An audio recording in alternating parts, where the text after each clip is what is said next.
আসসালামাইকুম। আজকের ক্লাসের আমাদের আলোচ্য বিষয় হচ্ছে ব্যবসা উদ্যোগের অষ্টম অধ্যায়, যার নাম হচ্ছে ব্যবস্থাপনা, যেটাকে আমরা ইংরেজিতে বলি ম্যানেজমেন্ট। কেন এই অধ্যায়টা এত গুরুত্বপূর্ণ? কারণ এই অধ্যায় থেকে প্রত্যেক বছর আমাদের একটা সিকিউ কোশ্চেন থাকে, যার কারণে আমাদের এটা পড়তে হবে। দেন আমরা যখন ইন্টারে উঠব তখন এই যে পুরোটা এই একটা অধ্যায় নিয়ে একটা বই তোমাদের থাকবে, ব্যবস্থাপনা দ্বিতীয় পত্র।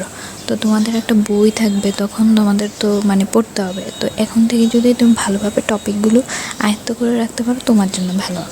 আচ্ছা, ক্লাসটা শুরু করি।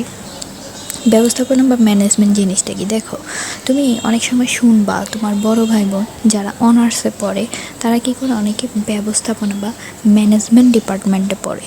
তুমি শুনেছো কি না বলতে পারো? হ্যাঁ, অনেকেই শুনে থাকবে যে বড় বোন ম্যানেজমেন্ট ডিপার্টমেন্টে পড়ে। আবার অনেকেই এমন থাকে যে বড় কোনো কেউ তোমার ফ্যামিলিতে যে মার্কেট ম্যানেজমেন্ট অফিসার ব্যবস্থাপনা অফিসার থাকে বিভিন্ন কোম্পানিতে, ম্যানেজার, এরকম কিছু একটা। অর্থাৎ কি, টোটাল যে একটা অফিস বা কোনো কিছু কোম্পানির কাজ থাকবে সে সব কিছু ম্যানেজ করে আর কি। হ্যাঁ, এরকম।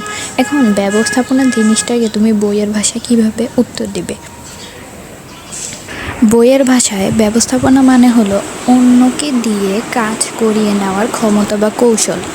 আবার তুমি বলতে পারো আরেকটা, তাও এটা পরে বলবো। এখন অন্যকে দিয়ে কাজ করিয়ে নেওয়ার কৌশলটা, ধরো তোমার একটা কাপড়ের দোকান আছে।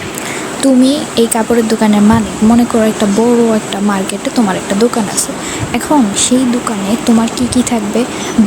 একজন ক্যাশিয়ার থাকবে, যে ক্যাশে বসে থাকবে, যে মানুষ কাপড় চোপড় কিনলে তোমাকে ওকে টাকা দিবে। আর দুইজন থাকবে এরকম কর্মচারী তোমার, যে কাস্টমার আসলে তাদেরকে কাপড় দেখাবে। আবার ভিতরে দুইজন থাকবে যারা সেলাই টেলাই করবে, এরকম কিছু। হ্যাঁ, তারপরে আরেকজন থাকবে, ধরো তোমার যে মার্কেটটা তোমার যে দোকানটা, ওইটা যদি অপরিষ্কার হয়ে যায় তাহলে পরিষ্কারের জন্য। তার কি, তোমার এখানে মোট কয়জন লোক থাকছে? 2 একে 3 4 5 6জন লোক। অর্থাৎ তুমি একজন ব্যবসায়ী, তুমি কিন্তু ব্যবসা কি দেখাশোনা করছো না, তুমি এই 6জনের উপর দায়িত্ব দিয়ে রাখছো। কি, তুমি তাদের সামর্থ্যকে কাজে লাগিয়ে তোমার নিজের কাজটা করিয়ে নিচ্ছ। তোমার যে এই দক্ষতা বা তোমার যে এই কৌশলটা, অবশ্যই তুমি তাদেরকে টাকা দিচ্ছ, সমস্যা নেই, এটা ব্যাপার না। বাট তুমি যে অন্যদেরকে দিয়ে কাজ করিয়ে নিচ্ছ, এটাই কিন্তু ব্যবস্থাপনা, এটাই ম্যানেজমেন্ট।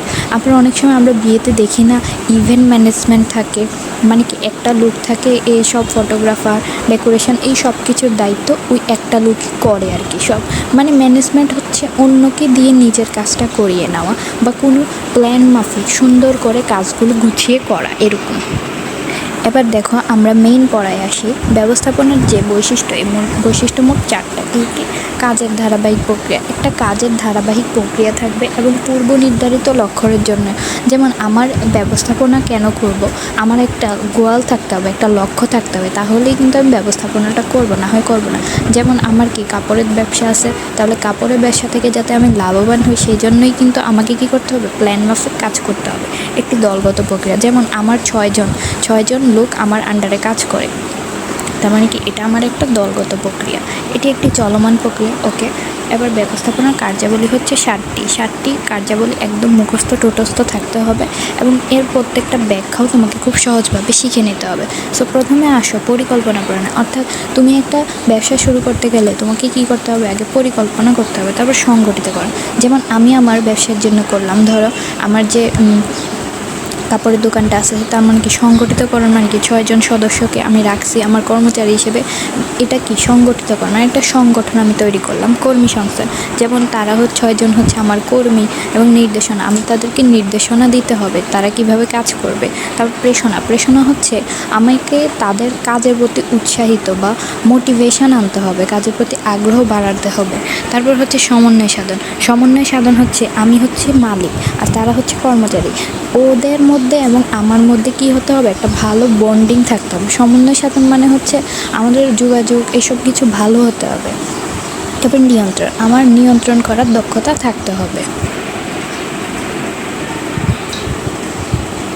এবার দেখো পরিকল্পনা সম্পর্কে জেনে পরিকল্পনা মানে কি কোনো একটা জিনিস প্ল্যান করা, কোনো একটা কাজ আমি কিভাবে করব, কখন করব, কাদের দিয়ে করব, কখন কাজটা শেষ হবে, কখন কাজটা শুরু করব, এরকম আর কি। আর সংগঠিতকরণ কি সহজে লক্ষ্য অর্জন হয়। যেমন আমি একা যে কাজটা করব এটা যদি আমি 5-6 জনকে নিয়ে কাজটা করি তাহলে কি কাজটা খুব সুন্দর করে হবে। তারপর সম্পদের যথার্থ ব্যবহার, সহজ পরিচালনা নিয়ন্ত্রণ মানে কি আমি একজন একা একটা ব্যবসা আমি পরিচালনা করতে পারবো না। আমি যদি কিছু কর্মচারী রাখি তাহলে কি হবে, একটা সংগঠন তৈরি হবে এবং খুব সুন্দর করে এটা পরিচালনা এবং নিয়ন্ত্রণ করা যাবে। দেখো এই অধ্যায় থেকে আমাদের 2টা টপিকতে প্রশ্ন আসে। উপরের যে 7টা পয়েন্ট দেখাইলাম ওই 7টা পয়েন্ট থেকে, আর না হয় নেতৃত্বের ধরন থেকে কোশ্চেন আসে। নেতৃত্বের ধরন হচ্ছে 4টা। কয়টা? 4টা। দেখো কী কী? গণতান্ত্রিক মানে হচ্ছে নেতা অধস্তনদের পরামর্শ। অধস্তন মানে হচ্ছে আমার আন্ডারে যারা কাজ করবে। তো আমি হলাম আমার যে কাপড়ের দোকানটা আছে ওইটার আমি নেতা ধরো। এখন আমার অধস্তনে আমার আন্ডারে 6 জন লোক কাজ করে। ওই 6 জন লোকের কি আমি যখন একটা নতুন কিছু করতে যাব, ধরো বাজারে একটা নতুন আমি কাপড় আসছে, ওই কাপড়টা যখন আমি আমার দোকানের জন্য আনতে যাব তখন আমি তাদের পরামর্শ নেব। ওই 6 জন কর্মচারী। এটাই হচ্ছে গণতান্ত্রিক মানে হচ্ছে জনগণের শাসন। যেমন আমাদের গণপ্রজাতন্ত্রী বাংলাদেশ। তারপরে দেখো স্বৈরতান্ত্রিকটা থেকে অনেক বেশি প্রশ্ন আসে। ক খ গ ঘ যেটাই মানে কর্মীদের পরামর্শ না নেওয়া। যেমন আমি কি করলাম, আমি ব্যবসার জন্য কি করব না করব, মানে ভবিষ্যতে কি করব, এগুলো আমি কর্মীদের থেকে কোনো পরামর্শ নিব না। তবে মুক্ত হচ্ছে কর্মীদের দায়িত্ব। যেমন আমি যেটা করতেছি, আমি কি করছি, ব্যবসায় এত মানে কি পরিচালনা অংশগ্রহণ করতেছি না, 6 জনের উপর দায়িত্ব দিয়ে রাখছে, তারা ঠিকমতো ব্যবসা করছে, মাস শেষে আমাকে টাকা দিচ্ছে। তার মানে কি আমি এটা মুক্ত নেতৃত্বতে ছেড়ে দিলাম। তারপর আমলাতান্ত্রিক মানে কি আদেশ দিয়ে কাজ আদায় করে। আমি আদেশ দিয়ে কাজ আদায় করলে সেটাকে বলবো আমলাতান্ত্রিক।